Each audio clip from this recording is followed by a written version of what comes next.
Hola, ¿qué tal amigos? Una nueva reunión de la ELAF, Escuela Latinoamericana de Formación Hombre Nuevo, Mujer Nueva. Quien les habla, Sergio Guili, va a estar con ustedes acompañándolos durante este ratito para ver otro de los grandes temas que tenemos que empezar a plantearnos, la relación entre el marxismo y la teoría de la complejidad. Y en ese marco, meternos con un tema que es bastante espinoso, el tema de la evolución. Los marxistas decimos que los sistemas evolucionan de lo inferior a lo superior. El capitalismo es solamente una etapa del desarrollo de la sociedad y va a llevar al socialismo. Esto lo decimos con Marx. Sin embargo, el posmodernismo, en todas las universidades argentinas, esto es durísimamente atacado. ¿Por qué? Obviamente, porque a los burgueses no le conviene. Entonces nosotros hoy vamos a desarrollar por qué en el planeta Tierra los sistemas sociales evolucionan y por qué el socialismo es el futuro de la humanidad. Por supuesto, tercera reunión de Marxismo, Caos y Complejidad, que es el texto que estamos viendo, ¿sí? En la tercera reunión y la última clase donde vamos a trabajar esto. Así que en un ratito nos vemos.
Hoy te pretenden vender un Marx posmoderno, alguien que era un crítico de la sociedad capitalista y que no ofrecía ninguna alternativa o que no tenía un claro y absoluto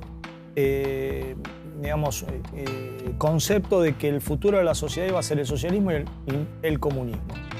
En ese marco te plantean un Marx que se alejaba de la concepción de verdad, que producto de todo pensamiento racionalista y materialista, y se lo pretende posmodernear. Es lógico, porque estamos en una guerra de clases y a la burguesía lo que le conviene es que las clases trabajadoras no tengan ningún tipo de fe en su victoria final.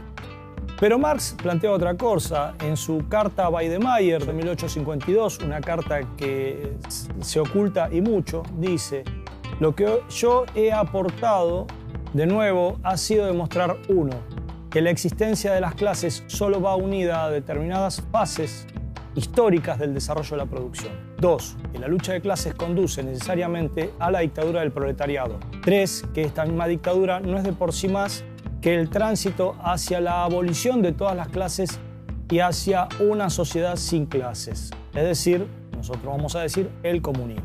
Por supuesto que en esta idea está planteándose un pensamiento evolutivo y hasta ahora hablar de evolución era hablar de algo, una mala palabra, ¿no? Porque los posmodernos te planteaban en estos términos, ¿no? Si eras evolutivista, eras positivista, es decir, eras cientificista, creías en una teleología, es decir, que esto iba a llegar algo así que por el advenimiento de nuestro Señor Jesucristo, por una cosa total y absolutamente digitada y determinista. Sin embargo, las actuales teorías científicas demuestran que la evolución es una propiedad emergente, una propiedad que existe en nuestro planeta y que se da tanto en el reino animal, en el reino vegetal, en la naturaleza, como en las sociedades. Para entender este tema, vamos a tener que volver a una categoría de la primera reunión donde hablamos de estos temas, que es la categoría de información, ¿sí? ¿Se acuerdan que habíamos dejado esta categoría cuando hablábamos de que la información era lo contrario a la entropía, ¿sí? Efectivamente, la categoría de información hasta no hace mucho, hasta el siglo XIX, era una categoría del sentido común, no una categoría científica. Esto pasa muchas veces. La ciencia toma algo que el sentido común tiene como una palabra que no tiene mayor significado y la transforma en una categoría científica, como por ejemplo la categoría de fuerza que después la física toma. ¿Qué es la información? La información es una diferencia que provoca una diferencia. Información es una diferencia codificada. Información es lo que elimina la incertidumbre, ¿sí? En una cantidad de elecciones que nos generan incertidumbre, información es la que nos va a decir tenés que ir por acá o tenés que ir por allá. Y la información, como habíamos visto en otra charla, todas las categorías, primero empezás por lo cualitativo, después pasás a lo cuantitativo. La información hoy se puede cuantificar. ¿Y cómo se cuantifica? Hay una palabra que define el quantum de información, que es la palabra bit. Y significa dígito binario y precisamente habla de cómo funcionan hoy las computadoras, que es dejando pasar la corriente o cerrando el flujo de corriente. Ese código binario es el que te permite hacer millones de cosas impresionantes que se hace hoy con las computadoras. Y el propio desarrollo de la industria que trabaja con computadoras te va demostrando cómo cada vez más hay más capacidad de almacenamiento, más capacidad de procesamiento de la información. Bueno, esto pasa en la naturaleza y en la sociedad. Los bits se unen en packs de 8, eso se llama bytes, y ahí tenemos todas las categorías que conocemos: kilobytes, megabytes, gigabytes, terabytes. Es decir, hay una cuantificación de lo que son los quantum de información, que nos permite decir exactamente cuánta información está, por ejemplo, pasando por un canal de comunicación. Digamos entonces que para medir la complejidad de un sistema, hoy tenemos muchos elementos que nos permiten definir en qué se basa esto. Y tiene que ver con lo siguiente: vos tenés un sistema, vos lo podés modelar en una computadora, y esa modelación de la computadora va a ser medido en bits, en bytes o lo que sea, ¿sí? De la misma manera va a ocupar un espacio en disco rígido, o sea, hasta físicamente vos podés medir la complejidad de ese sistema en la cantidad de disco rígido que ocupó su modelización. Cuando lo estás modelizando adecuadamente, cuando ya tu modelización responde a lo que ese sistema, al funcionamiento del sistema, a las trayectorias que desarrolla el sistema, ya tenés el sistema modelizado. Digamos que entonces toda la zaraza posmoderna que nos habla de que, bueno, qué es complejidad, qué es superior, qué es inferior, empieza a caerse, a deshacerse, a desarticularse. Jorge Wagensberg, el físico catalán del cual hablábamos, precisamente un poco molesto ya con esta nueva moda políticamente correcta de no hablar de evolución, dice una frase que es muy simpática, ¿no? Que es: entre la emergencia de la primera bacteria y el nacimiento de William Shakespeare, algo ha progresado, algo de abajo arriba ha tenido que ocurrir, ¿sí?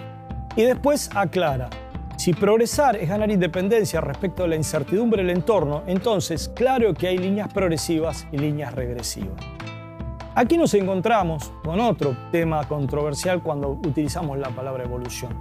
Evolución es automáticamente asimilado a darwinismo social, es decir, la supervivencia del más apto, entendido en un sentido egoico, egoísta, entendido en un sentido de capitalismo precisamente. Me salvo yo y te elimino a vos. Y eso es ideológico, porque en definitiva, ¿por qué no pensar que más evolucionado puede ser más solidario, más empático, más cooperativo? ¿Sí? ¿Por qué no pensarlo? ¿Por qué no podemos pensarlo? Es más, cuando vemos que en el reino animal, los animales de mayor corticalización, es decir, los que tienen mayor capacidad cerebral, como los monos antropomorfos, como los cetáceos, muestran claramente elementos de empatía.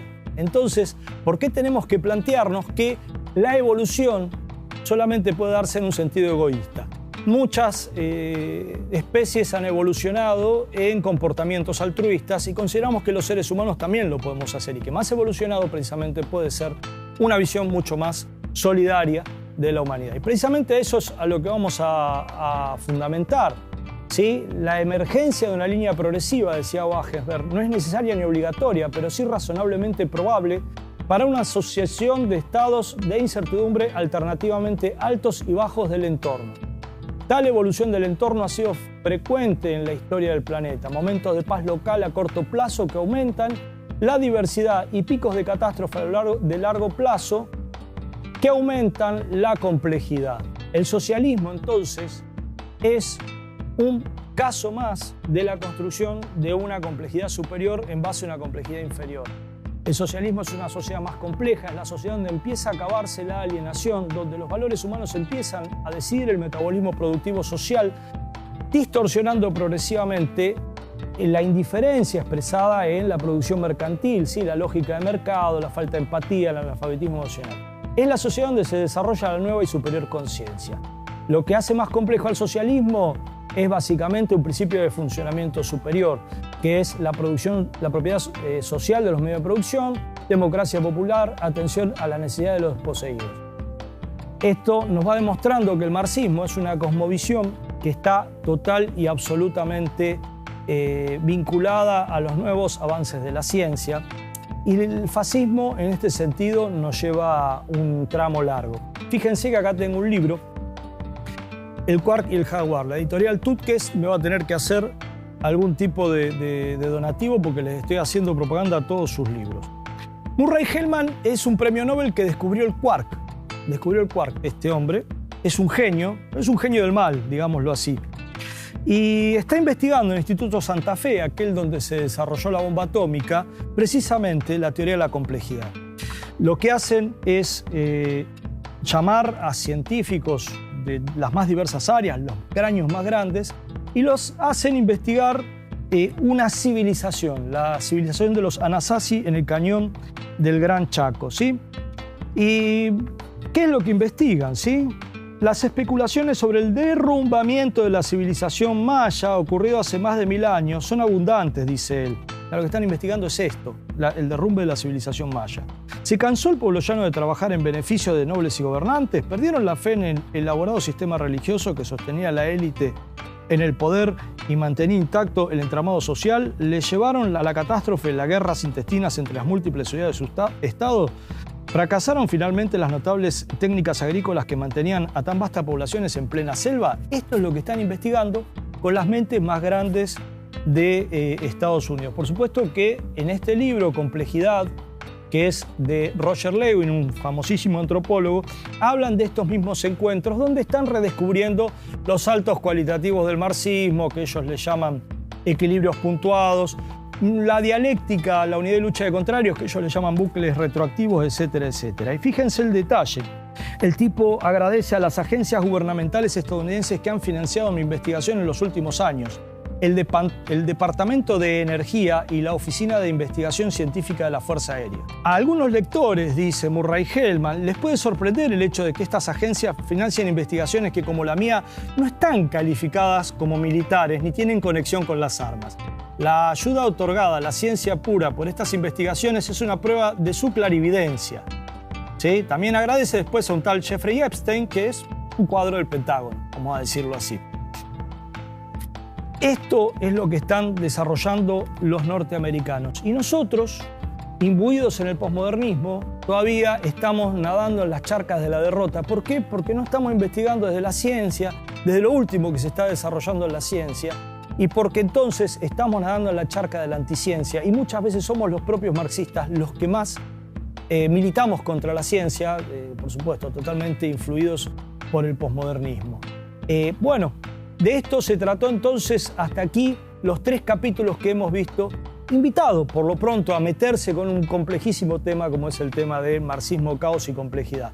Y hemos visto las implicancias políticas de estos temas, cómo desde la complejidad nosotros podemos retomar una fe en la victoria. ¿Por qué? Porque los pueblos van a aprender, porque existe un despertar de los pueblos que es lento, contradictorio, zigzagueante, pero un despertar de los pueblos que es inevitable.